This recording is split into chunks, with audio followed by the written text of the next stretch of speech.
الحمد لله رب العالمين وأفضل الصلاة وأتم التسليم على سيدنا محمد الصادق الأمين وعلى آله وصحبه ومن استنى بسنته إلى يوم الدين. رب اشرح لي صدري ويسر لي أمري واحلل عقدة من لساني يفقه قولي. أما بعد. السلام عليكم ورحمة الله وبركاته. Alhamdulillah. Glad you're all here, virtually at least. Alhamdulillah. We intended to make this a workshop for our family night for the beginning of April. That was planned some months in advance, and قدر الله وما شاء فعل, such is the decree of Allah that we're meeting virtually instead of in the physical space of the masjid. So we ask Allah Ta'ala by His beautiful name Al-Jami', the gatherer, to gather us again, not just virtually, but also physically. Ameen. So just a little bit about what we're going to do today and tomorrow and some of the basic ground rules.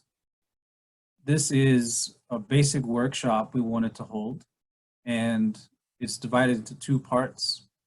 The first part of the workshop concerns the fiqh, the laws pertaining to the act of fasting. And part two pertains to the spiritual dimensions of fasting, or the inner dimensions of fasting. And that was the plan for many months. And now that we're facing the COVID-19 pandemic, I wanted to take some time out tomorrow in particular to talk about how we can get the most out of Ramadan in these very challenging circumstances of fasting by ourselves with our families without the physical presence of communal iftar and taraweeh and the masjid, and just general challenges with dealing with COVID-19 and the lockdown and the uncertainty of it all while also fasting, okay? And tomorrow, inshallah, we're also going to talk about some of the other issues that are related to the COVID-19 pandemic, such as Taraweeh prayers, in the absence of us coming together in the masjid to offer Taraweeh behind a single imam, how we can manage that, how we can best approach that given the circumstances. So today is just concerning the fiqh of fasting. Now, what we're covering today, we've covered last year. Those of you who were here last year in the family night you've covered the fiqh of fasting, and we're covering it again. And the reason why we do that is because our teachers tell us that when it comes to the individually obligatory knowledge, the fard ayn knowledge, the stuff that every individual Muslim has to know, they should review it once or twice, if not more, yearly. Doesn't matter if they're Shaykh al-Islam or if they are an ordinary fulan. Doesn't matter what status they are, what degree of learning they have in Islamic knowledge. It is important for every person to review from time to time the individually obligatory knowledge, meaning the knowledge of the tenets of faith as well as ritual practice that every single Muslim has to know about. So we don't approach these workshops with the assumption that we're going to pile on more than what we have already learned. Nor do we come to the workshops of this nature with the assumption that we already know what it's about. So we come to this with a very particular set of intentions so that we get the most benefit out of it. So we want to make sure that we have the intention set before we start this workshop. What are the intentions that we should bring to bear as we study and review the fiqh of fasting, the laws pertaining to the act of siyam? Number one, we intend to learn this for the sake of Allah, for the sake of remembering Allah Ta'ala through learning His deen. Any form of sacred learning is a form of dhikr. The dhikr of Allah Ta'ala, the remembrance of Allah, is the invocation of Allah, dua to Allah, repeating certain formulas of dhikr, recitation of Quran, as well as gathering for sacred learning, gathering for the sake of learning the meanings of the verses of the Quran and the words of the Prophet sallallahu alaihi wasallam to gain fiqh in the deen. Intention number two, we should intend to learn the commands of Allah Ta'ala so that we worship Allah Ta'ala as He orders us. That we don't approach fasting or prayer as in a very haphazard manner, just patching different aspects of things we've heard or seen in a way that is not really acceptable. So we intend to learn Allah's commands, to worship Allah Ta'ala as He orders us. And another intention is for us to become people of Islamic literacy, to gain fiqh in the deen, to be among those people who actively seek knowledge and receive the blessings and rewards given to those who actively seek knowledge. Allah subhanahu wa ta'ala mentions that it's not fitting for everyone, and this was speaking about the Sahaba, but it applies to the Ummah as a whole. He says in Surah At-Tawbah that it's not fitting for all of the believers to go out. And this was concerning jihad fi sabilillah. He said it is not appropriate for the believers to all go out. Rather, there should remain a group of them, طَائِفَةٌ لِيَتَفَقَّهُ فِي الدِّينِ. A group of them should remain behind to gain fiqh in the deen, to gain a deep understanding of the religion. التفقه في الدين. This is to gain fiqh in the deen. Fiqh we translate as law, but it's actually fahmu ma daq. It is to understand something deeply. And then after that, Allah says, so that they gain understanding of the religion, so that they can warn their people when they return to them. Whoever's watching, inshallah, please mute your mic so we don't hear anything. This is number one, to gain fiqh in the deen. Likewise, the Prophet ﷺ has told us, "Man yuridillahu bihi khayran yufaqihu fid din." Whomsoever Allah wills good for, He'll give that person a deep understanding of the religion. So we learn to gain fiqh in the deen. We also learn with the intention of making sure that our fasting is sound and accepted in the sight of Allah subhanahu wa ta'ala. And last but not least, when we learn the fiqh of fasting, or anything for that matter, we learn with the intention of conveying it to our family members and our friends and those in our circle of influence who may not know those details. Maybe they're not all able to attend programs or gain a detailed understanding of the fiqh of fasting. But if we learn it, we then have the duty to convey it to those in our circle of influence. And this is actually one of the intentions for seeking knowledge. Imam Ahmad ibn Hanbal, rahmatullahi alayh, one of the great imams of the four imams of law, he said, when he was asked about what does it mean to have a sound, sincere intention in seeking Islamic knowledge, he said that a sincere intention in learning sacred knowledge is to intend رفع الجهل عن نفسك وعن غيرك, to eliminate or remove ignorance from yourself and to remove it from others. So if you learn sacred knowledge with the intention of educating yourself in deen and with the intention of conveying that, particularly to your family, that is a praiseworthy intention. So we have all of these intentions that we bring to bear when we learn these basic rules and regulations and ahkam concerning fasting. So today's workshop concerns the fiqh of fasting. The fiqh of fasting is the technical knowledge about fasting that we have to know as Muslims. And as I said, tomorrow, inshallah, we're going to look at the inner dimensions of fasting, the spiritual aspects. Because fiqh, as a science, is pertaining to the outward only. It has nothing to say about the inward, because it is only concerned with what is measurable and observable. A faqih, a scholar of law, will teach you about the integrals and pillars and conditions of prayer. He or she will teach you about the things that invalidate the prayer and the things that are recommended, the things that are disliked. They'll teach you all of these conditions, but they can't tell whether or not that prayer you're offering is actually with presence of heart, because they have no access to that. They have no access to the inward. So we have to talk about the inward as well, even though the two are intertwined. We'll talk about that tomorrow, inshallah, as well as how to get the best out of the month and different strategies for fasting and worshiping during the COVID-19 pandemic and the lockdown, stay at home that we're enduring. Now, our starting point is the words of Allah subhanahu wa ta'ala, who says in Surah Al-Baqarah, يا أيها الذين آمنوا كتب عليكم الصيام كما كتب على الذين من قبلكم لعلكم تتقون.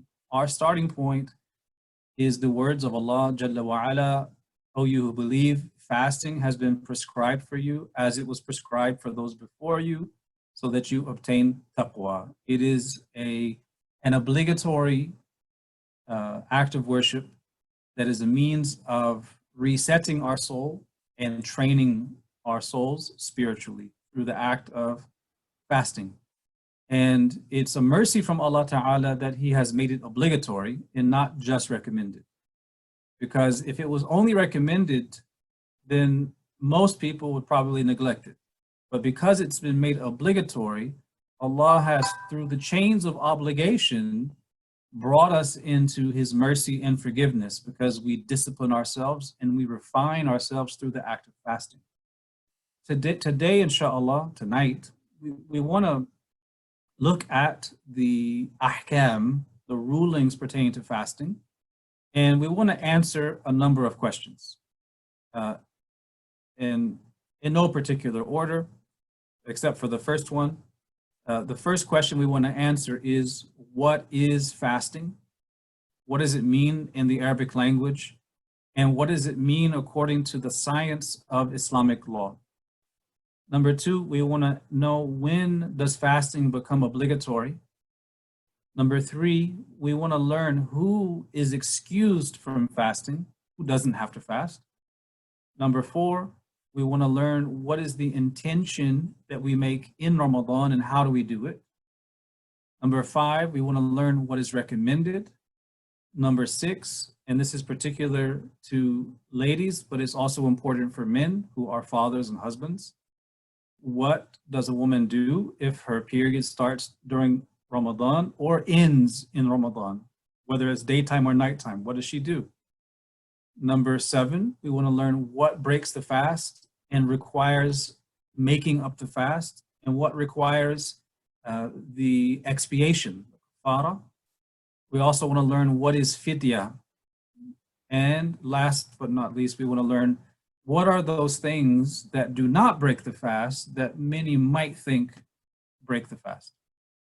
So, and then we want to learn about the different things that are disliked in fasting. So what do you have to do? What can you not do that will break the fast? What are things recommended and what are things disliked? So some of these details that we cover in the ahkam of fasting, sometimes they seem strange. When you read the books of law, after you read a very basic elementary text, when you get into some of the details, some of them really seem strange, because you read details of what doesn't break the fast or what breaks the fast, and you might wonder, well, why would anyone do that? But fiqh is speaking about a diverse set of human beings who are complex, to whom many things happen and who do many things. So the gamut of human experience is discussed in the books of law, so that we understand, based on the foundational principles, what they should do, okay? So we're going to start first and foremost by looking at the meaning of fasting. And usually in the books of law and other sciences, when they talk about something, they want to give us the linguistic meaning, al-ma'na al-lughawi, and then the technical meaning, al-ma'na al-istilahi. And this is so we know the linguistic meaning and the specific meaning that is given to that thing in the sacred sciences or in Islamic law. This is important because if we don't have that kind of clarity, people can be very confused. A good example is salat, right? Now, linguistically, salat means dua. That's what it means in the Arabic language. Does that mean that when Allah Ta'ala tells us to pray 5 times a day, to establish the salat, that we only need to raise our hands and make dua 5 times a day? Absolutely not. Because salat has a linguistic meaning, but what is considered here is not the root meaning of the word, but actually the meaning as a ritual act of worship given to us by Sayyidina Rasulullah sallallahu alayhi wa sallam. So linguistically, the word for fasting, we call it siyam or som. Linguistically, in the Arabic language, som or siyam means unconditional restraint, or imsak. Specifically, imsak from any action or any speech during any time. That's the meaning of siyam. According to the Sharia, the sacred law of Islam, the technical meaning of fasting, it's a comprehensive definition that we break down. They say that fasting, in its technical meaning, is to refrain from entering anything into the body cavity, whether deliberately or accidentally, or engaging in intercourse from the time of the true dawn, al-Fajr al-Sadiq, to the time of the sunset, accompanied by the intention of fasting from people who are permitted to fast. It's quite a mouthful, but that's the nature of definitions. Definitions are meant to be jami'un mani'us. They're meant to include everything that makes it what it is, and to exclude what is not from it. So this definition gives us really everything we need to know about what fasting is, and by exclusion, what it isn't. So we really have 6 things here. If you look at that definition, I'll repeat it, and then we'll look at each of these 6 items. So the fuqaha, the jurists, they say that fasting is to refrain from entering anything into the body cavity, whether deliberately or accidentally, or engaging in intercourse from the time of the true dawn until the sunset, accompanied with the intention of fasting from individuals who are permitted to fast. So we see there's 6 things here. Number 1, refraining from entering anything into the body cavity. Now the body cavity, what the term used in the books of law is al-manfadh al-mu'tabar, or what is seen as the body cavity from which things would customarily or normally enter, specific cavities. So you have the specific cavities of the mouth and other areas. So refraining from entering anything into the body cavity, whether deliberately or accidentally, that's number 2, or engaging in intercourse, number 3, from the time of the true dawn until the time of the sunset, number 4, accompanied with the intention of fasting, number 5, and from individuals who are permitted to fast, number 6. So these are the 6 elements of that definition. So the first part of it, which is the main definition, this refraining, this imsak, refraining from entering anything into the body cavity, this refers to the acts of entering food, drink, or medicine into the body cavity, regardless of whether it's a typical item one would enter into the body cavity or not. And the fuqaha mentioned this because whether one feels an item breaks the fast or not, it's irrelevant. A pebble doesn't provide nourishment. Yet if someone takes a pebble in their mouth and swallows it, that will break their fast. The fact that it doesn't provide nourishment is really irrelevant when it concerns the laws of fasting, because it is entering a body cavity. It's food, drink, whether it's typical or non-typical, right? Entering any substance into the body cavity, whether it's entering to the throat, reaching the intestines or the stomach, going by way of nose, or the private parts, these are considered al-manafith, or manfadh al-mu'tabar, the actual cavities from which these items could enter, and if they enter, they would break the fast. So that's number one, refraining from entering anything into the body cavity, whether deliberately or accidentally. Now, deliberately is doing it on purpose, knowing that you're fasting and purposely doing it. And accidentally is different from doing it forgetfully. We'll talk about that a little bit later. Doing it accidentally is knowing that you're fasting, yet this substance enters your body, but it wasn't purposeful. Forgetting is basically, you just forget you're fasting. You don't remember, and that happens. Number three, the other thing that we are abstaining from in Ramadan when fasting is intercourse. And that includes actual intercourse or any ejaculation, no matter what is, if it's through foreplay or things of that nature, that would break the fast. So this is the refraining aspect. Then from number four, in that definition, we look at the time frame. The time frame is from al-Fajr al-Sadiq, because you have in our tradition the true Fajr and the false Fajr. So the Fajr al-Sadiq is the actual true entering of the Fajr time until the Maghrib time, accompanied with the intention of fasting. Meaning you have to have an intention in what you're doing to distinguish fasting from merely not eating because you just woke up or you haven't had any food. So you have to have an intention. If a person merely stays away from food or drink or sexual intercourse without an intention to fast, that fast doesn't count. It's not valid. There has to be an intention. And then finally, at the end, it says from individuals who are permitted to fast. And this means that this act has to be done by someone who's free from any situation that would render their fast invalid. And these are basically a woman who is menstruating or experiencing postnatal bleeding, nifas, after she delivers a child, right? So fasting becomes obligatory upon anyone once they reach the age of taklif, of moral responsibility. And we've talked about that a few times. That would be for girls at the age of menstruation, the appearance of pubic hair. For boys, it would be the same thing, whether they experience a wet dream or ejaculation, or the appearance of pubic hair. If by the age of 15, none of those things have appeared, then they're considered legally accountable at the age of 15, with or without those signs, and they're obliged to fast.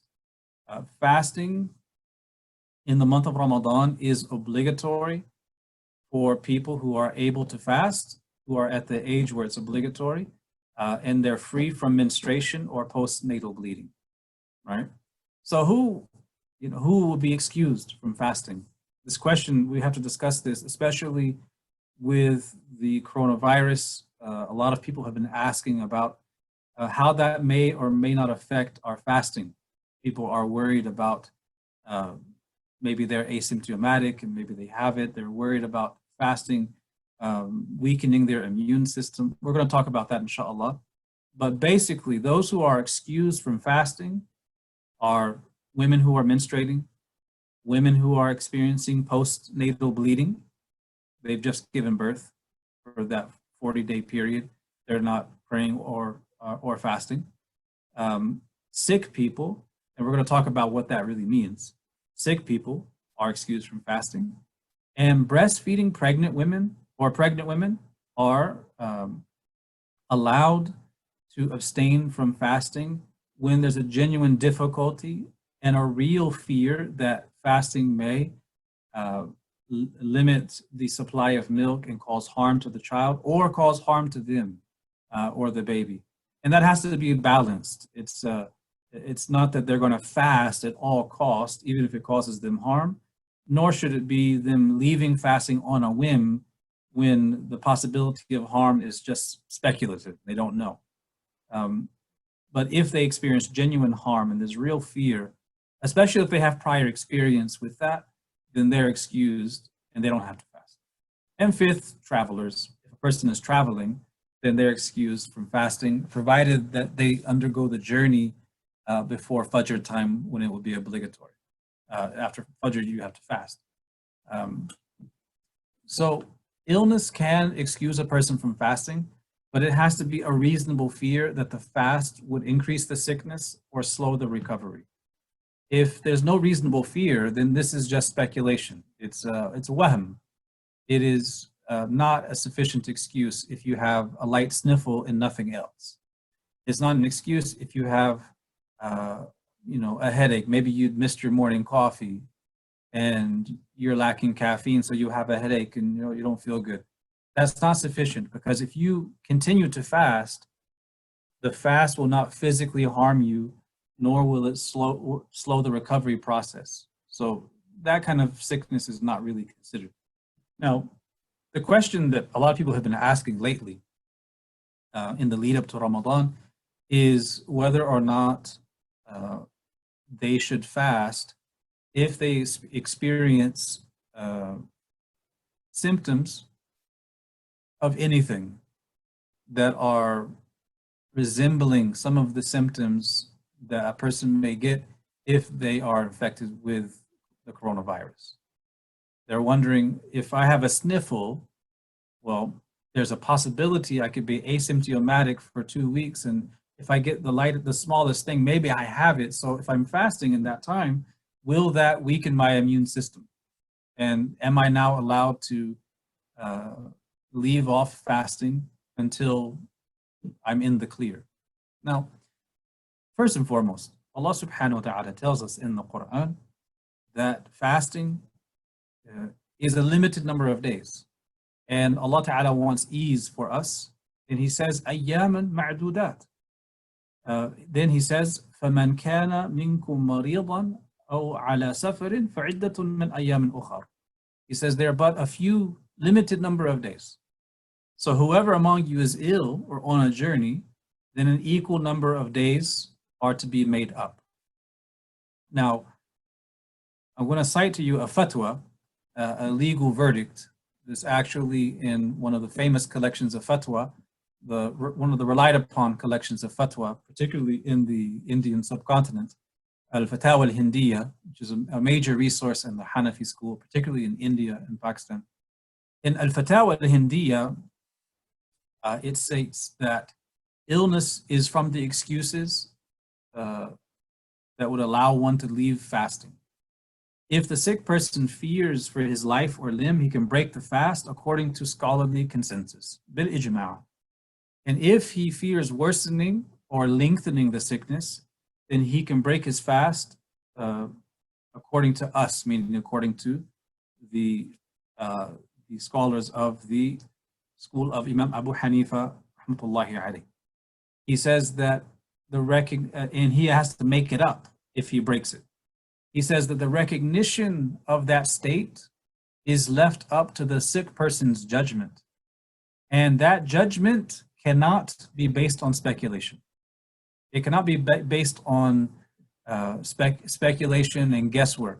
It has to be based on near certitude, founded on signs or experience or the opinion of a Muslim physician, one who does not have any outward signs of sin, meaning he's not lackadaisical, he's a committed practicing Muslim. So the last part is really important. In the Fatawa al-Hindiya, it states that the judgment that the person makes can't be based on speculation.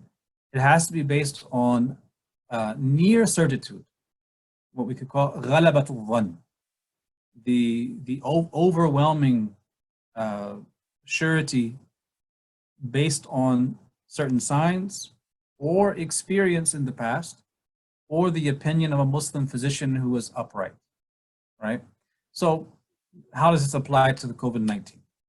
Well, there is an organization There's an organization in the UK called the British Islamic Medical Association. And they recently did a review of the literature on the effect of fasting on the immune system. So this is a collection of Islamic scholars, people who are qualified in ifta, delivering Islamic legal verdicts. And they also have an association with experts in various medical fields. And they did a study of the relevant literature on the effect of fasting on the immune system. And in their summary, and I quote, "From clinical experience, immunocompetent individuals without comorbidities who are adequately hydrated, nourished, and rested are capable of fasting the month of Ramadan without increased risks of infection." In other words, there's no indication in the medical literature that fasting as long as a person is getting normal hydration in the evening time and the nighttime before fasting, there's no indication that fasting increases or diminishes a person's immune system. Therefore, a person who is healthy doesn't have a reason to worry that fasting is going to diminish their immune system and make them more susceptible to COVID-19. There's no indication that that's a real concern. Now, they say that if a person falls ill to certain viral symptoms, obviously if they have viral symptoms associated with COVID-19, they are allowed to break their fast if they're sure that not breaking the fast will worsen or lengthen the illness.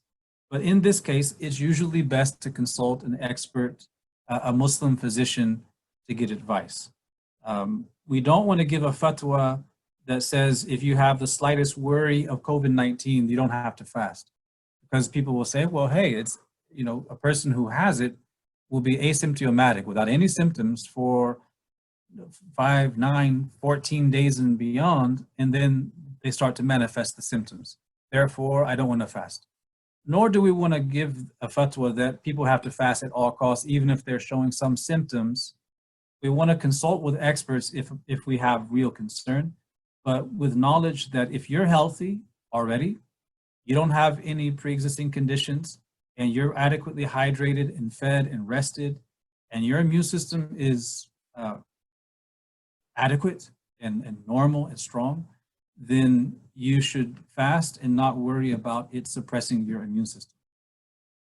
Now, we have also the issue with breastfeeding women, and this comes up, or pregnant women. This comes up a lot because, alhamdulillah, we have a lot of sisters who are pregnant or they're breastfeeding, and they ask about whether or not they can break the fast because of their pregnancy or because of breastfeeding.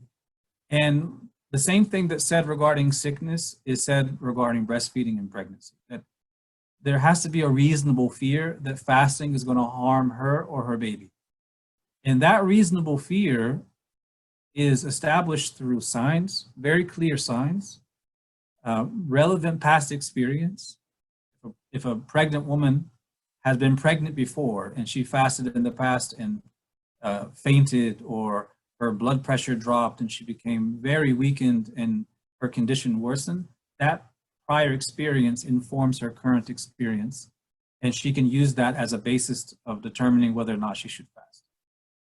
Likewise, the confirmation or consultation with a Muslim physician who can look into that person's situation and advise them, that advice will be taken.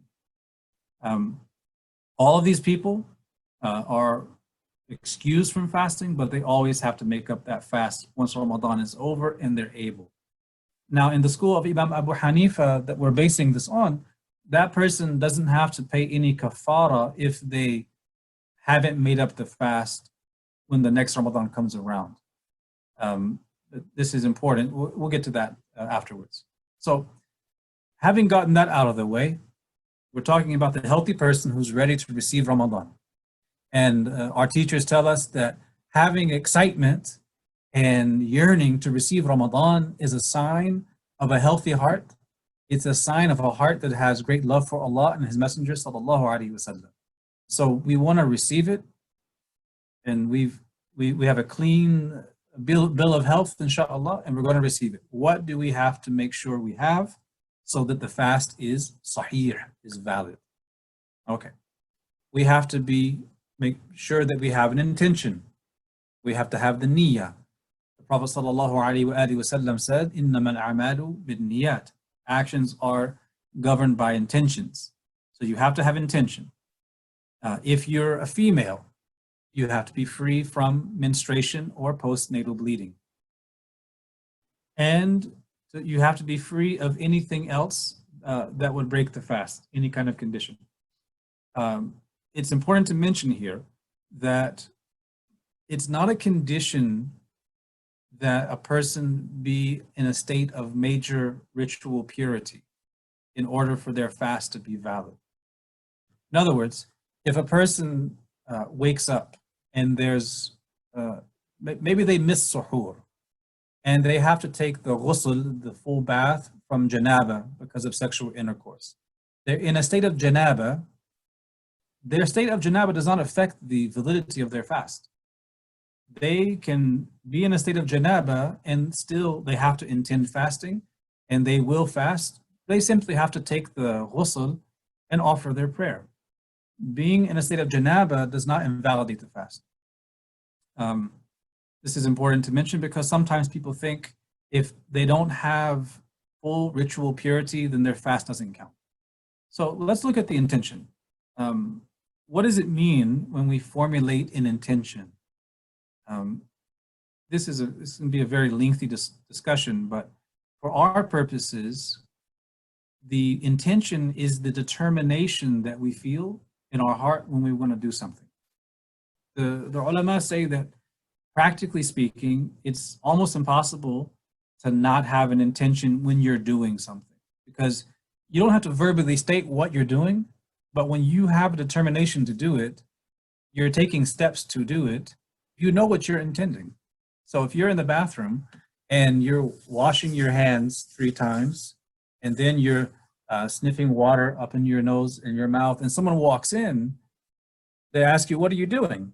And you say, well, I'm making wudu. You didn't have to formulate that intention verbally. And if someone says, what are you doing it for?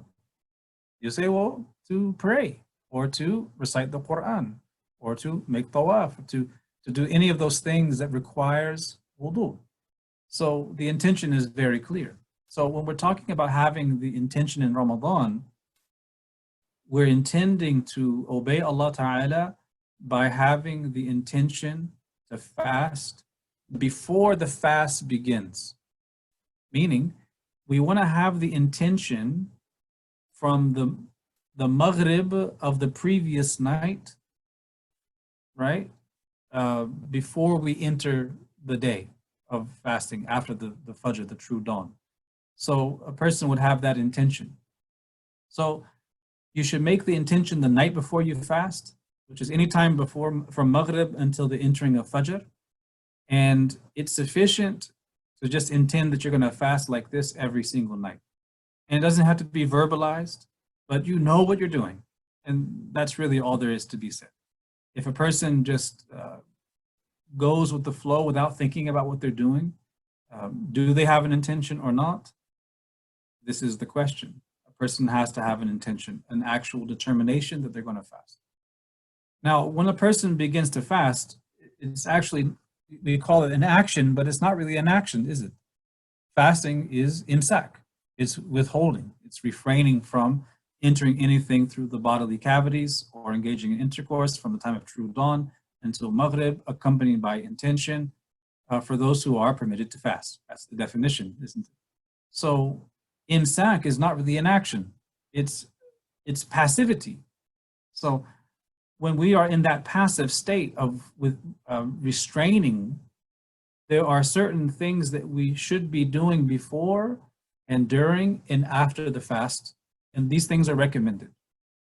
So this is an answer to the question, what are the recommended actions that we should do while fasting, or before we begin the fast, or after we break the fast? But first and foremost, it's recommended that we take the pre-dawn meal, the sahur. The Prophet ﷺ has encouraged us to take the pre-dawn meal and said that in the suhoor is barakah, is blessings and increase. To take this, it's recommended to take the pre-dawn meal before Fajr enters, meaning that you delay it somewhat. That's recommended. So if you have a number of slots in which you can eat the suhoor, let's say you have an opportunity to eat the suhoor at 1 a.m., 3 a.m., or 3:45. According to that, the best time would be 3:45.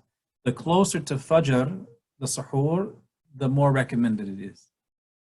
And the other recommended action is to hasten to break the fast when Maghrib enters. So it's not a virtue for a person to wait an extra 10, 15 minutes after Maghrib has entered to break the fast. There's no virtue in that. The Prophet ﷺ has told us that the way of this community is that we hasten in breaking the fast. Now, you'll see different things, obviously, in different societies and different cultures. There are certain practices. In many parts of the world, the people will break the fast as soon as they hear the mu'adhin. In other cultures, I've seen people who they will hold the date in their hand or the water, but they're not actually breaking the fast until after they've repeated after the mu'adhin and said the dua, because they don't want to eat while they're listening to the mu'adhin. And I've seen in some places where they'll drink the water, repeat after the mu'adhin if they're in the masjid or hearing the adhan, and then they take the date. These are all fine, but typically in North America, people are going to eat the dates. We don't want to wait. We eat the dates and we drink the water as the mu'adhin is calling the adhan. And that's fine. Now, that's what's recommended before you start fasting, to take the suhoor, and then after the fasting is over, that you hasten to break the fast. Now, we're going to go to this other question that we put out earlier, which is particular to the sisters, and this is important for husbands and fathers to know as well. What does a woman do if her period starts in Ramadan? There's two scenarios here. Either her period starts at nighttime, which is, by this definition, we mean from after Maghrib, right before Fajr enters. That's the timeline we're looking at, the period entering in that time. If her period starts in the nighttime, then she's not going to fast the following day and for all of the days that she is menstruating. If she's fasting during the daytime and her period starts, so from Fajr up until the entering of Maghrib, if at any time in between she begins her period, the fast of that day is invalid, and it doesn't count, and she has to make that day up after Ramadan is over in a time when she's able to do it. However, in the school of Imam Abu Hanifa, there's a really important point. This is not a universal, but we're looking at the ahkam of fasting according to the structure of this school of Islamic law, because it's the majority for most of the community, and that's what most people are familiar with. If the woman is fasting during the daytime and her period starts, that fast doesn't count anymore. She has to make it up at a later date after Ramadan. However, she must refrain from eating during that day, even though the fast doesn't count. And the reason for this, according to the ulama, is that it is out of reverence, ta'zeem, for the sacredness of the daytime in the month of Ramadan. So, if she does, according to the school of Imam Abu Hanifa, she would be sinful to do that.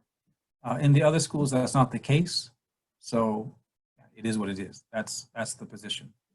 Now, what happens if we're looking at it the other way around? What happens if the woman's period ends in Ramadan?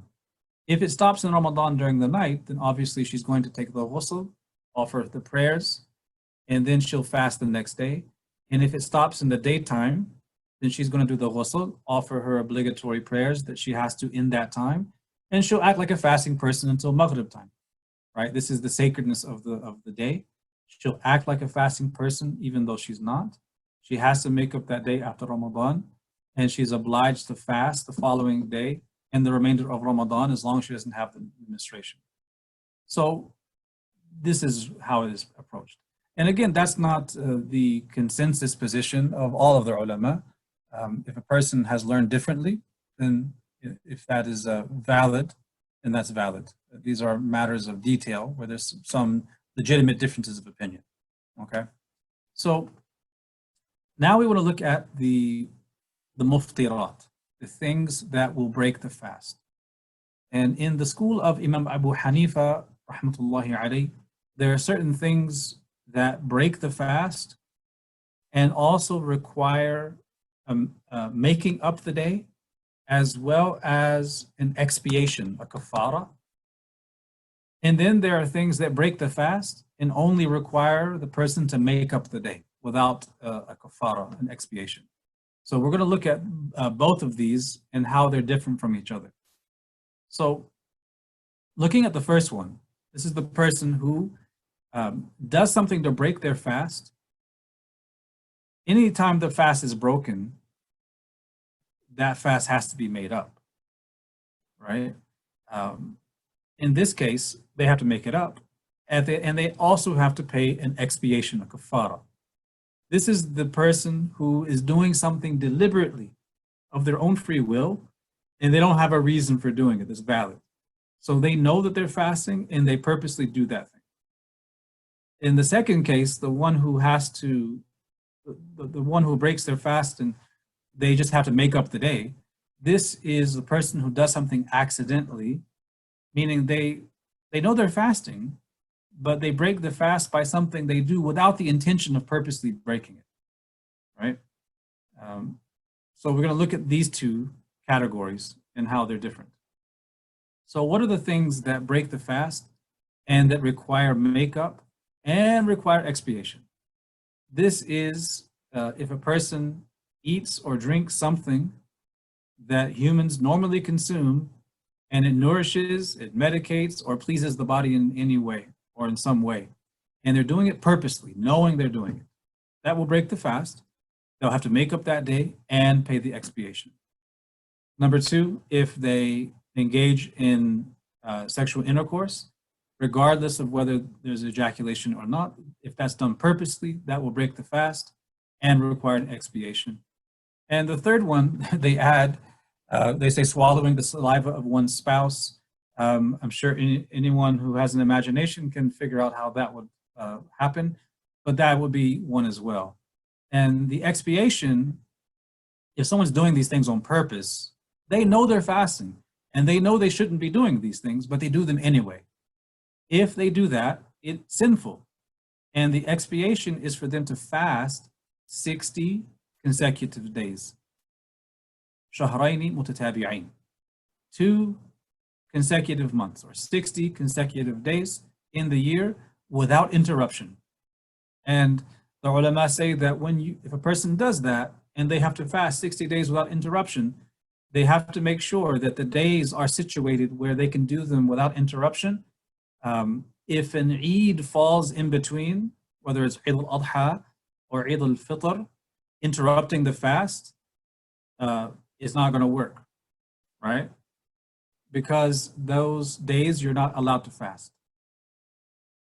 If one fasts them for 45 days and then on day 46 they don't fast for any reason, then it actually starts over. The continuity has to be maintained.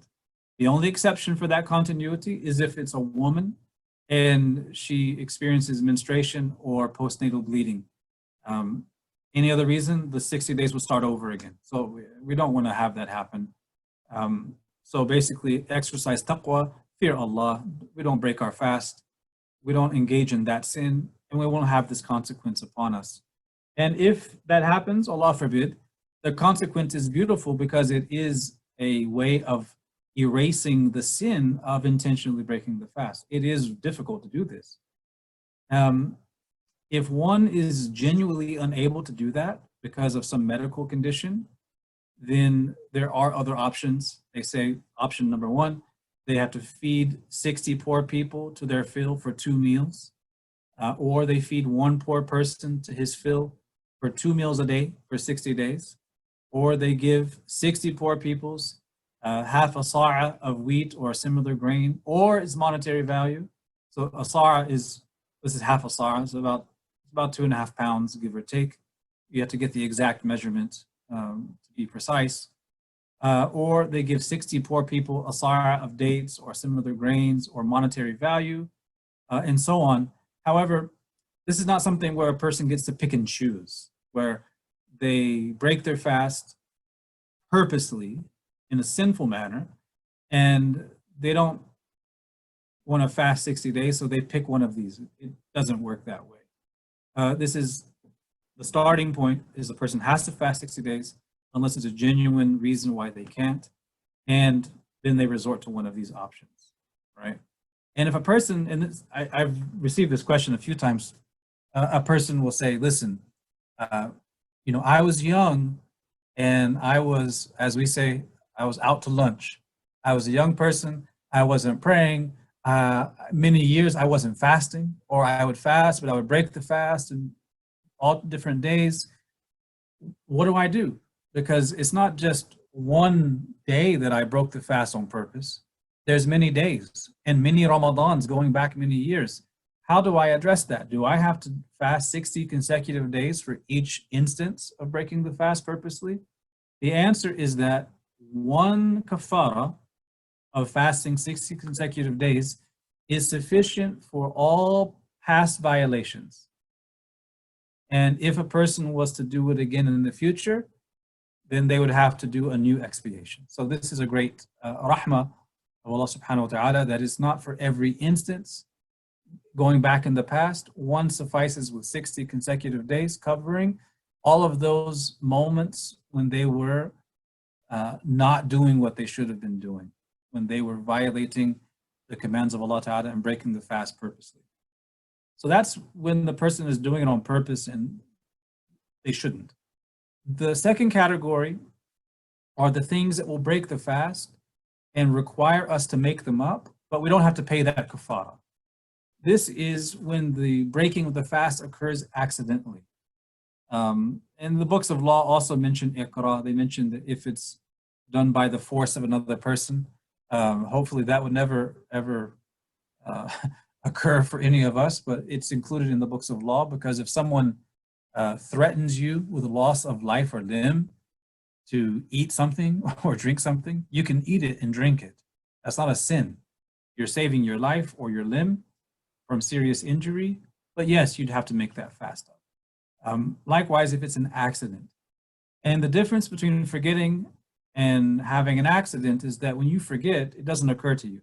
But when it's an accident, you're aware that you're fasting the moment it happens, and you didn't intend to do that, right? So this would be eating or drinking accidentally. Suppose a really good example is, imagine you're taking your shower, you know, before work, you're fasting, and you're aware that you're fasting, and you're aware that you need to be careful when you're showering, because if you lift your head up as you're rinsing your hair, it's very easy for the water in the shower head to enter your nose and go into your throat in this manner. So you know you're fasting and you do that, and it happens by accident. But you were aware of what you're doing, it just, you didn't intend for that to happen. According to the fuqaha, that person would need to make that day up because it occurred accidentally, but they were aware. You have to take precautions. You have to be careful when you're around water, that you're not sniffing up the water in your nose so far that it goes into the back of your throat. You sniff it into the nostrils gently. Likewise, when you're in the shower, you have to be careful. It doesn't mean that you're forbidden from taking a shower, but you have to be careful. Likewise, if a person's eating or drinking, because they thought that Maghrib time entered when it didn't, they would have to make that day up. Or if they ate or drank because they weren't sure if Fajr had entered and it did, they'd have to make that day up. But it's no sin. Likewise, and this actual question came to me today. Someone had asked this question about if they swallow something like in between their teeth after they began fasting. Suppose they're eating suhoor and there's food stuck in the teeth, and as they're fasting, they notice it dislodges and they swallow it, and they're aware as they swallow it, oh, it's something that was in my teeth. The ulama say that if the thing swallowed is very tiny or very small and it's swallowed, that won't break the fast. But they say if it is a substantially larger morsel or piece of food, then it would, because one should have some degree of awareness that it's there. Now, what's the guideline for that? What is the dabit for what is considered large and what is considered small? Usually in the books of law, they'll say anything that is the size of a chickpea, humps or larger, would break the fast if you swallowed it. So think of a chickpea. A chickpea is, depending on the size, it's somewhat substantial.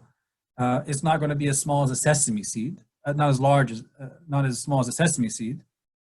If someone swallowed a sesame seed or some smaller food particle or a little strip of meat or something stuck in the teeth, as that tends to happen, that won't break the fast. But if it's larger, then that would break the fast, because one should have some degree of awareness that that's there. And we should ideally always brush our teeth before Fajr enters to get the food particles out. A lot of people have issues with food getting stuck in their teeth, and sometimes even with brushing their teeth, the food particles remain if they don't floss. And sometimes even flossing, they're going to find things. It happens. A good idea if a person has issues with that is to get a water pick, which is an instrument you fill with water, and it has a little motor with an instrument with a little jet stream you put into your mouth, and with the jet stream of the water, it removes the food in between the teeth. That's very good. That combined with flossing, you should be covered. They say also swallowing blood that it exits from the gums, that would break the fast, provided that there's more blood to saliva. Whenever if you're brushing your teeth, and it happens to many of us, if you brush them vigorously, or if you're dealing with any gum issues, often you'll brush, and as you spit out, you'll notice it's mixed with some blood. Now, if that was swallowed, whether it breaks the fast or not depends on the saliva to blood ratio. If there's more blood to saliva, that would break the fast. And if there's more saliva to blood, then swallowing that saliva would not break the fast, because it's not external to you. It's a part of your saliva. Swallowing saliva is absolutely fine. But if there's more blood to saliva, then swallowing that amount would break the fast. Which means anything else that we swallow in that process, toothpaste, mouthwash, or deliberately swallowing vomit that reaches a mouthful, these things would break the fast if you swallowed them. They mention smoke. Now, obviously, we shouldn't be smoking at all, period. And if there are people who are smoking, Ramadan's a beautiful time to break that bad habit. But when we talk about smoke, we're talking about the smoke from wood fires or the smoke from incense, bukhur. If a person smells the bukhur or the smoke, enters the throat through their own action, they purposely do it, that will break the fast according to the school of Imam Abu Hanifa, provided that they're not benefiting from it. If they're benefiting from it, then it has some nourishment factor, which would be an intentional taking in the body, something that provides some nourishment. So there's some detail there. Engaging in sexual intercourse obviously breaks the fast. But if one is engaged in intercourse because they still think that Fajr hasn't yet entered, then the fast would have to be made up, but that wouldn't require an expiation because they thought that Fajr had not yet entered.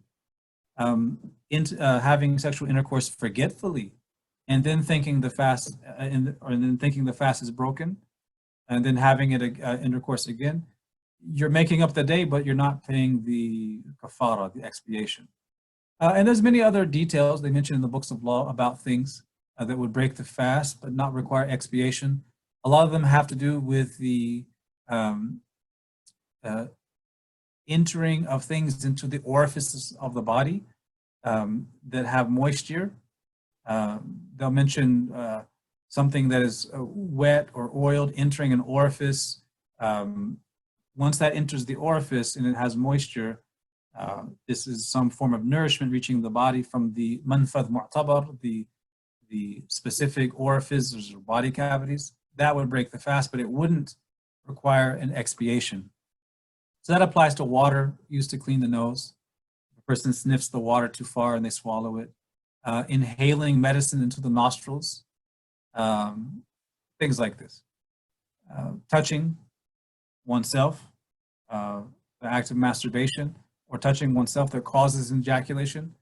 If it was unintentional, but it happened, then that would cause them to make up that fast, but it wouldn't require expiation.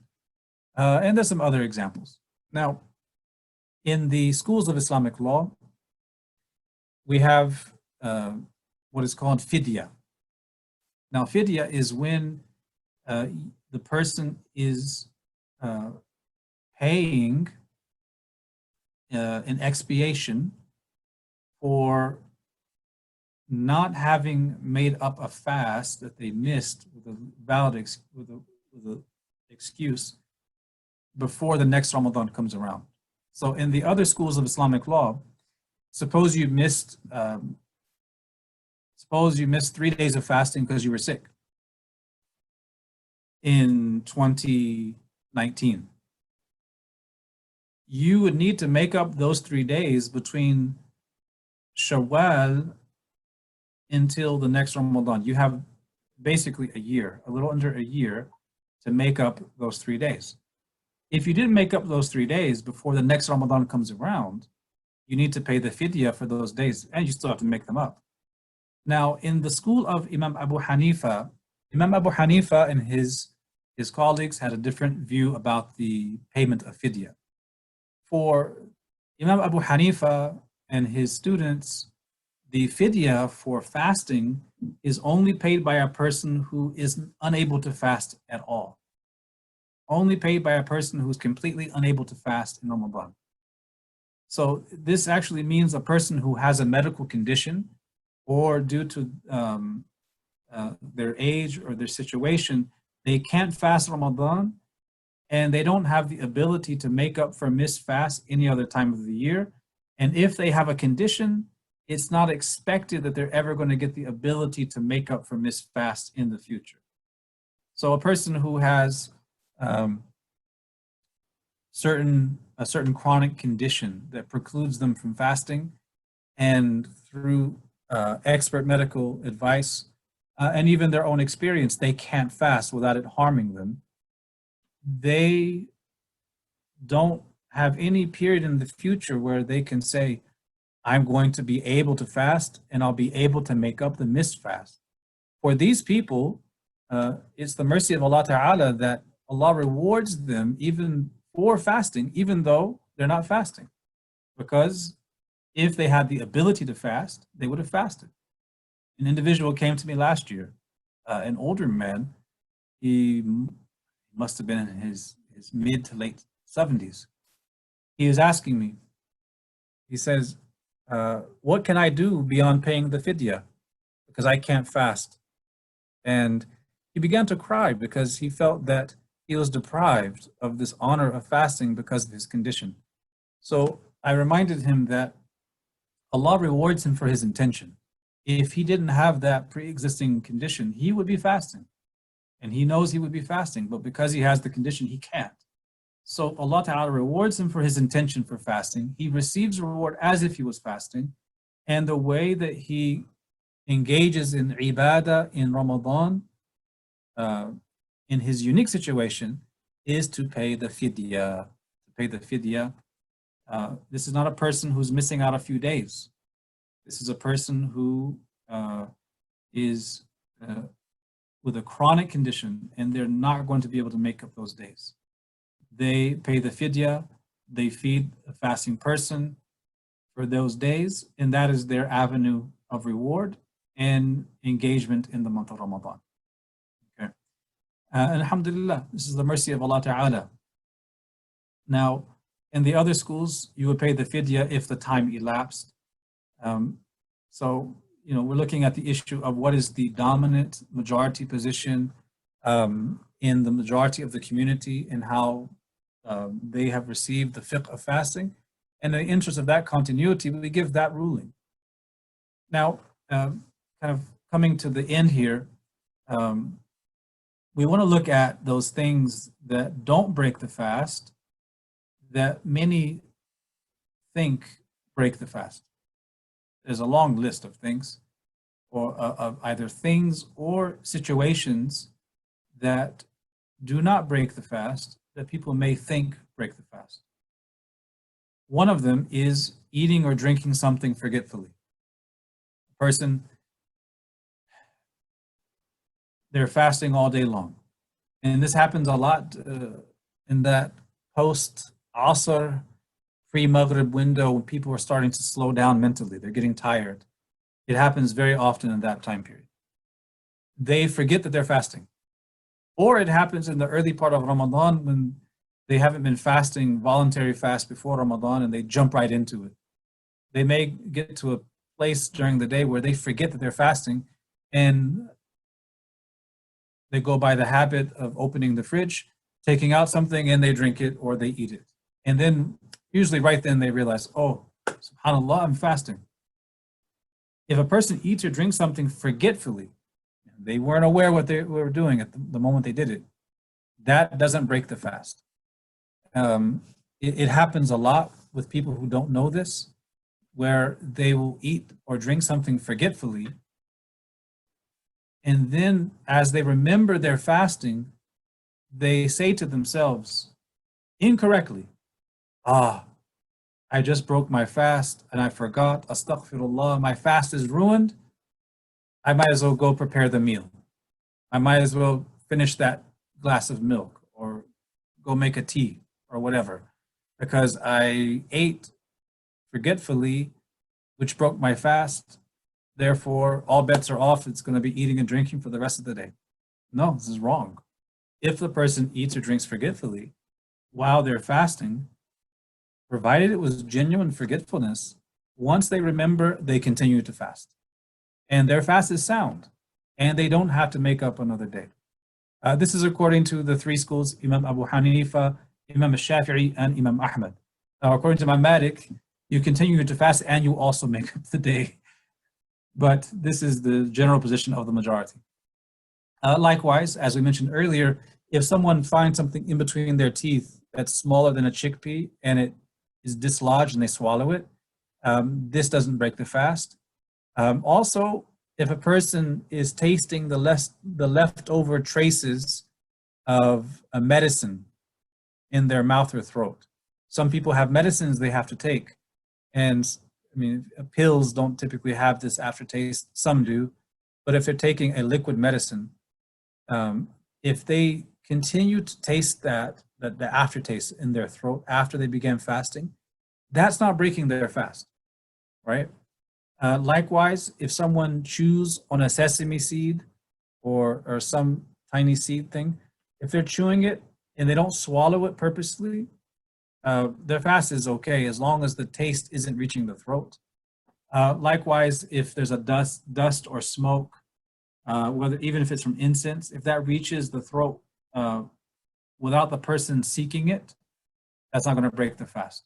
Now, so if you're in some place, suppose you're on a dusty road somewhere and a car drives by and you inhale dust and you can feel it in the back of your throat, that's not of your doing. It's not of your choice. That's not breaking your fast. One of the things they mention that I find quite funny, to be honest, because of experience, they say that if a mosquito or a fly or any other flying insect or object enters your throat without your own doing, that won't break your fast. Now, a person might read that and say, how can that ever happen? What are the chances of a person having a fly go into their mouth and all the way to the back of their throat? I used to wonder that myself until it happened to me. I was in Yemen many years ago. It was a hot day. There were many flies everywhere. And I was sitting in class with my teacher, and I was answering a question. And as I opened my mouth, a fly landed right into my mouth. It was the most disgusting thing. But I realized from that experience that, as I said earlier in the beginning of the class, a lot of the examples given in these books, even though they seem far-fetched to us, they're actual real-life issues people experience. And sometimes we have to experience those strange circumstances to realize that they are addressing the gamut of human experience. Likewise, if a person if they swallow the wetness that remains after washing the mouth in wudu, that doesn't break the fast. Because you think about it, you're taking water into your mouth, and then you gargle, and then you spit it out. Obviously, there's going to be some remains of that in your mouth, but you're spitting it out. That whatever minuscule amount remains, if it's swallowed, one doesn't have to worry that that's breaking their fast. It doesn't. Likewise, if they're licking their lips and there's moisture on the lips, that's not breaking the fast. If they swallow a couple of drops of sweat or tears that enter the mouth that mix with saliva, that doesn't break the fast, on the condition that one is not tasting the saltiness. In that case, they're swallowing something that's extraneous, that's external, coming into them. And one takes precautions. Swallowing one's own saliva, swallowing one's phlegm, even if they clear their throat and it comes up and they re-swallow it, that doesn't break the fast. Using the miswak or the toothbrush doesn't break the fast, provided you're not swallowing the toothpaste. Swallowing blood that comes out of the gums, as long as the saliva-blood ratio is such that saliva is the majority and blood is the minority. These type of things don't break the fast. So we're looking at various things that aren't breaking the fast and how matters or things may enter the orifices. So we've talked about the nose and we've talked about the mouth. As for the eyes, if a person applies the surma, the kuhul in the eyes, that's not going to break the fast, even if they can taste it in their throat or they can see the color of it come into their saliva or phlegm later on. And this is one that calls for some experience. If a person doesn't know how that works, when you put the surma on, the kuhul, if you go to sleep or you rest, you'll find later on it enters through the nasal cavity, and as you're making wudu or blowing your nose, you'll see the surma, the kuhul, come out. That is entering inside your orifices, but it's not breaking the fast. Same thing for dripping eye drops or contact solution, or water entering your ears from a bath, or putting cream or oil or deodorant, any of these things. Likewise, if you get an injection, if you get an injection, the injection isn't going to break your fast, even if it's providing a substance to your body, whether it's entering the vein or entering through the muscle. That is not breaking the fast because it's not entering a manfadh mu'tabar, an orifice, a body cavity that is considered the orifices from which things would enter and would break the fast. However, that would mean that inhalers would break the fast. If a person has asthma and they're required to use the inhaler, even though it's entering the lungs, it is entering through the throat and down through the passage. That's a manfad mu'tabar. It is a passageway, a cavity from which that would break the fast. Unlike an injection, which is entering intravenous or through the vein, through the muscles, that doesn't break the fast. Things that are disliked, tasting or chewing food without a reason, without an excuse, chewing gum, kissing one's spouse with desire. If a person is afraid that they're going to fall into sexual intercourse due to that. Gathering saliva in the mouth and swallowing it is disliked. Gargling too much when making wudu or ghusl is disliked because there's a risk you could swallow that. To sniff the water excessively is disliked because there's the risk factor. Likewise, doing anything that's going to weaken one in their fast and put them at risk of breaking the fast. And ulama mentioned things like cupping, the hijama. And last, brushing teeth with toothpaste or using mouthwash. Even if it's not swallowed, one should be doing this before Fajr and try to avoid doing it during the day when they're fasting. So these are the basic details. These all pertain to the externals, to the things that are visible, that enter the body from the various orifices, whether they're done purposely, accidentally, or forgetfully. We looked at things that are required to do or to abstain from.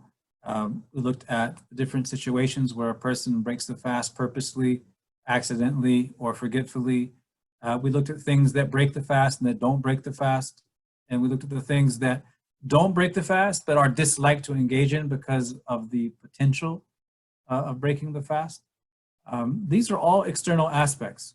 And if you know these basic details, we also covered the menstruation issue and what happens if the woman is fasting and she gets her period during the day or during the night of Ramadan. This is all obligatory knowledge. Every single person who has reached the age of maturity has to know these details. It often will forget some of the finer details. This is why we review it from time to time, once or twice a year, so that it's all fresh. As long as the person has the basic knowledge to make sure that their fasting is sahih, sound, acceptable, valid, then they fulfill the obligation of learning. If they don't learn this level of knowledge and they break their fast inadvertently, they're not excused due to their ignorance. They have to remove the ignorance from themselves. And it's really a liberating experience because it's not always the case that a person is out of their ignorance, they're doing things that break their fast. Often the case is a person in their ignorance is making things harder for themselves because they're being extra cautious, which is a good thing, but they burden themselves more than Allah Ta'ala desires for them, because the fasting, Allah Ta'ala says in the same passage that speaks about the limited number of days, يُرِيدُ اللَّهُ بِكُمُ الْيُسْرَ وَلَا يُرِيدُ بِكُمُ الْعُسْرَ وَلِتُكْمِلُوا الْعِدَّةَ وَلِتُكَبِّرُوا اللَّهَ عَلَى مَا هَدَاكُمْ وَلَعَلَّكُمْ تَشْكُرُونَ. He says that He desires ease for you and doesn't desire difficulty. A lot of the difficulty we encounter in our fasting or our observance of deen is because of our ignorance. It's not always the other side where because of our ignorance we're neglecting things. And it happens on both sides. But learning this is liberating because it gives us the clarity we need to focus on the internals. Once you've gotten this out of the way, you know what you have to refrain from. You know how to navigate your day. Now you can take the fast inward and get from it what you want to get from it as Allah Ta'ala intends for all of us. We ask Allah Ta'ala to give us fiqh in the deen, to give us that deep understanding, to give us that intention to always review the sacred knowledge of these ahkam, and to have that insight and to communicate that insight to our family and our friends and our loved ones and those in our circle of influence. We ask Allah Ta'ala to give us the yearning for receiving Ramadan in these very challenging circumstances. There's a lot we want to talk about regarding the receiving of Ramadan in this challenging circumstances of the COVID-19 pandemic. And inshallah, we're going to talk about Taraweeh as well. And there's some fiqh aspects we'll discuss tomorrow, but most of it will be about the internal dynamics so that we can receive Ramadan as the honored guest in all circumstances, even the challenging ones. Wallahu rasulu a'lam wa sallallahu wa sallam ala sayyidina Muhammadin wa ala alihi wa sahbihi wa sallam. So going to some questions. Going to it here. There's one question here. Does brushing the teeth using toothpaste break the fast?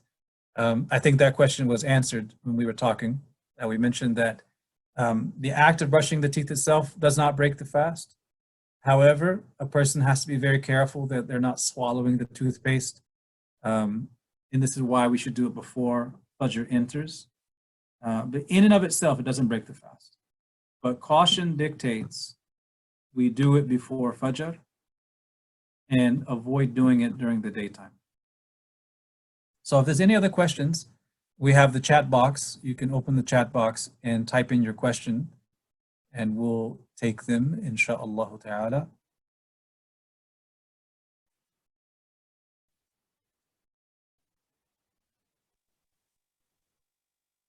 Generally, using perfume isn't going to break the fast, but generally the ulama mentioned that it's disliked to use perfume because one of the objectives of Ramadan is diminishing the intake through the senses.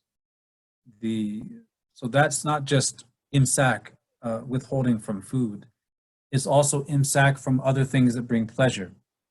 Obviously, a part of that imsak, that withholding or restraining, is restraining from food and drink and sexual intercourse. But by extension, it's refraining from things from which we derive pleasure. That would mean perfume as well. Doesn't break the fast. Some ulama would say that it's disliked to apply perfume, but that's during the fasting time. If one applies perfume afterwards, that's okay. If they burn bukhur because the house is smelling, that's okay. It's not breaking the fast, provided one is not inhaling the smoke purposely. But if we find that we don't need to do that, then we're diminishing the intake into the senses. And we're going to talk about that tomorrow, about the connection between the diminishing of the outward senses and the corresponding increase in the spiritual. Now, Sister Koka, Assalamu alaikum, she says, if a person is unable to fast and does not have the means to pay fidya, if they don't have the means, they don't have the means. They don't have the means. Then, and there's actually a hadith similar to that, in which a man in the time of the Prophet sallallahu alaihi wasallam did something requiring expiation of feeding people, and he told the Prophet sallallahu alaihi wasallam that he was the poorest person in Medina. There's no one poorer than him. In this case, the person only does what Allah Ta'ala has given them the capacity to do. If someone was to assist them and do it on their behalf, that's a rewardable thing. Right, so another question here is, what about people that eat and drink during the Fajr Adhan? Well, what is the Fajr Adhan? Do we call the Adhan before the time has entered? Where the Mu'adhin stands up and says, Allahu Akbar, a minute before Fajr comes in? No. The Mu'adhin is calling the Adhan once Dukhul al-Waqt has occurred, once the time has actually entered. When the Mu'adhin is standing up to call the prayer, the time has already entered, just for some moments. So if a person is eating and drinking while the Mu'adhin is calling the Adhan, they are eating and drinking after the time has entered. This is a misconception some people have. They say, well, If I have a drink in my hand and some food and the mueddin calls, I should finish it. If it's in your throat, yes. But one should, if the mueddin is calling the adhan, they're not going to finish up what's in their plate. They're going to desist from that moment. Sister Kokab asked about fasting while traveling. In the school of Imam Abu Hanifa, if a person is fasting, if a person is traveling, it's recommended to fast as long as there's no difficulty. But they're allowed to break the fast, or they're allowed not to fast while they're on the journey, provided the journey is not in disobedience to Allah Ta'ala. If it is safaru ma'asiyah, if it's a journey where a person is traveling to do something disobedient to Allah Ta'ala, they're not entitled to that dispensation. They're not entitled to that rukhsah. So if a person is, and this would never happen inshallah, but we use the scenario. If a person is traveling, is Ramadan, and they're boarding the flight to Las Vegas to go gamble. This is safaru ma'asiyah. This is a journey of disobedience. Because the journey is in disobedience to Allah Ta'ala, they are not entitled to the dispensations, the rukhas. In this case, they're not entitled to leave the fasting. If there's difficulty, they should desist from fasting while they're on the journey.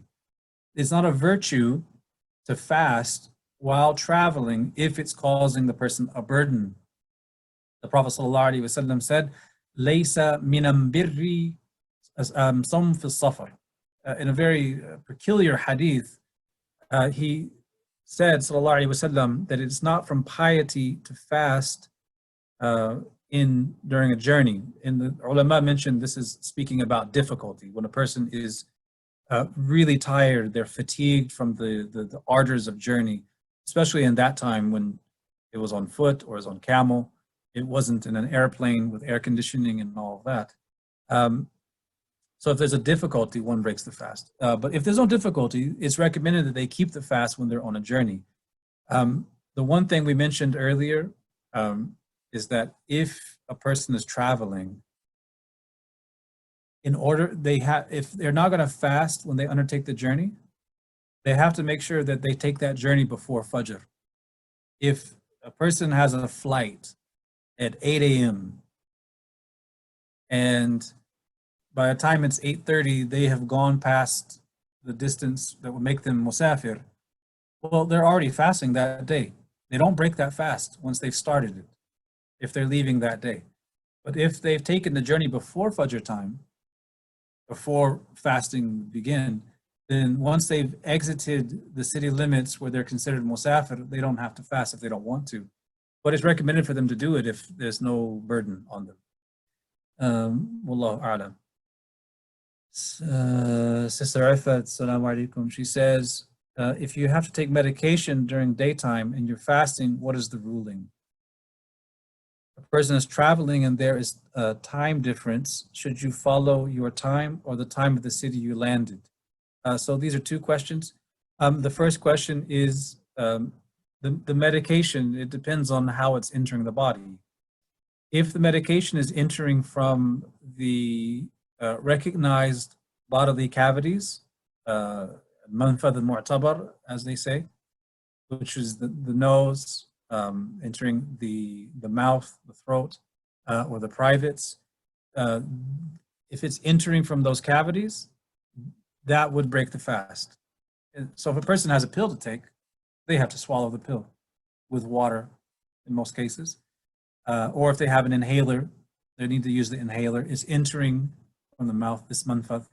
That would invalidate the fast.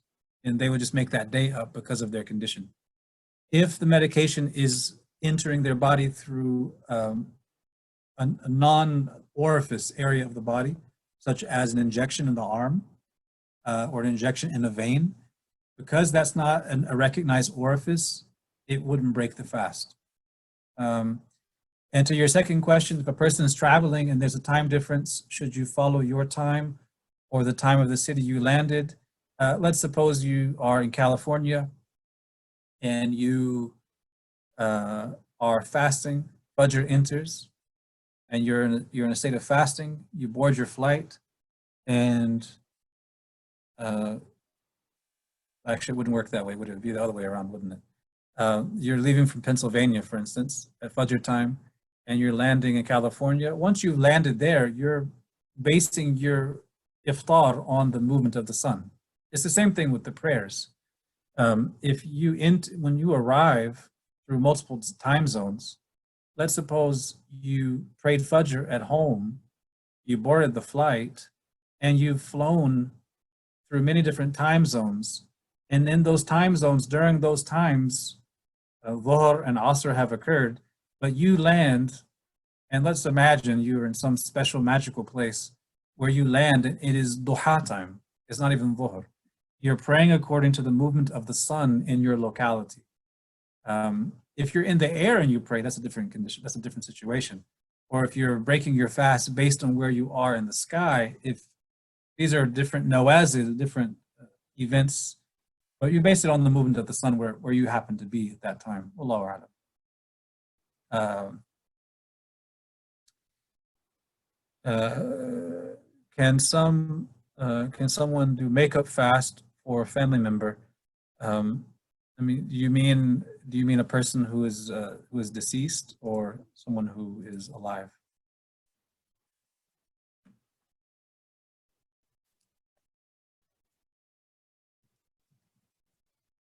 So there's two conditions here, or there's two situations. There's doing the act of fasting for the person who is alive versus the person who is deceased. There's donating the reward of fasting to a deceased person. If the person's alive, then they would fast. That person would fast. You wouldn't be able to fast on their behalf.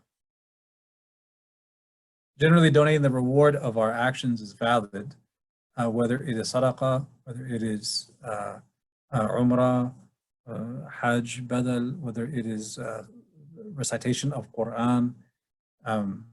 We can donate the rewards. But we're talking about a person who's deceased. I mean, their accountability is with Allah Ta'ala, but we have the opportunity of Allah's generosity to fast and ask Allah to give the reward to that person. But whether or not it counts against their missed fast, no, we can't presume that. That is, if the fast was missed purposely or accidentally, or there's some valid excuse, this is something different. But there's reward is one thing, and the accountability for missed fast is a different thing.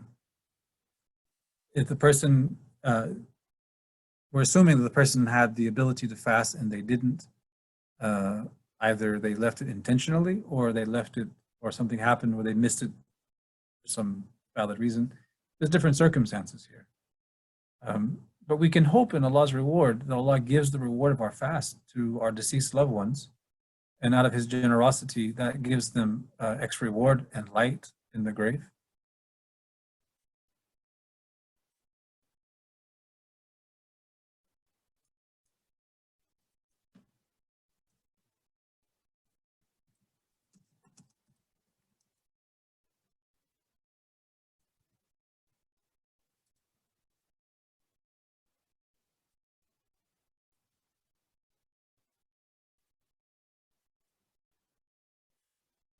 Now you can fast on their behalf. It's kind of a debt, but there's still accountability if they're leaving the fast on purpose.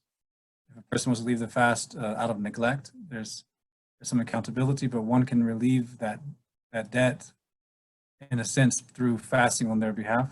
So there's two factors here.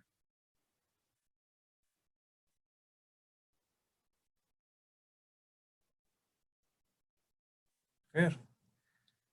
Alhamdulillah. So I hope to see all of you tomorrow at 3. Tomorrow at 3 is not going to be, well, we like to call it dry, right? The fiqh of anything can be dry at times because it can be very technical. But there is a reason for things being so technical, because it's not for us to use guesswork when it comes to matters of law and the validity or invalidity of acts of worship.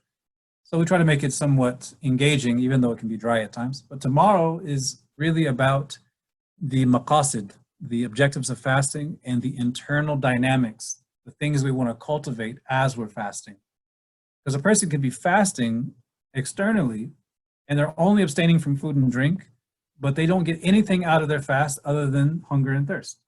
So we want to learn to remind ourselves and to encourage ourselves by learning those things that will bring the fast to life, where we're getting far more than just hunger and thirst. And particularly how to approach Ramadan in these challenging times during the pandemic, the COVID-19 pandemic. A lot of people are wondering, how am I going to get through Ramadan in these very challenging circumstances? The kids are home 24/7. We can't go anywhere. There's no Taraweeh. And I'm also thinking of how I'm going to pray Taraweeh and fast and cook iftar and do all of these things. And inshallah, we'll talk about it. Khair. وصلى الله وسلم وبارك على سيدنا محمد وعلى آله وصحبه وسلم والحمد لله